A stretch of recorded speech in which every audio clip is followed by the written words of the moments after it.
你哋仲有冇一啲簡約扣頭款，甚至乎攞件放漏？上次嘅嗰條圍雙嵌嘅掛件放漏呢，唔少朋友都好感興趣。前就喺倉庫咧抄咗一啲經典款出嚟，準備放漏俾大家。好似呢個嘅冰潤嘅福瓜，咁厚嘅扣頭嘅雙嵌，做咗一啲綠色嘅珠嘅點綴。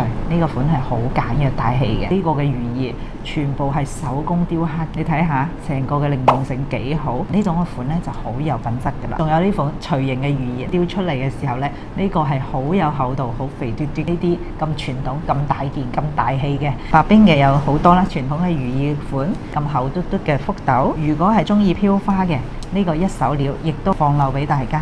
呢啲呢千位數就可以攞到嘅呢個圍雙嘅簡約款嘅一個福斗，情底鏤空嘅一個佛公，佢嗰個大細呢係好啱我哋日常戴。喺飾料裏邊，我比較推薦嘅係有啲錘形嘅福瓜，呢份料我哋做咗好多福瓜，仲有呢個大件嘅滿色嘅福瓜，貼住心口戴呢，確實係好舒服、好溫潤。近期唔少朋友問無事牌嚇，而且係好推薦呢兩款簡單嘅一種款。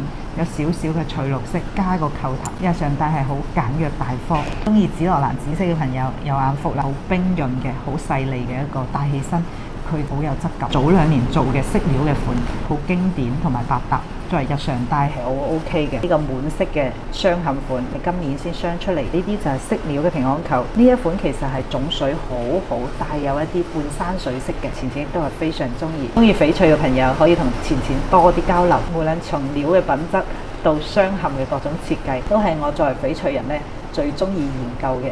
有諗法嘅朋友可以同我多交流一下。仲係嗰句，關注錢錢，請翡翠唔踩蝦。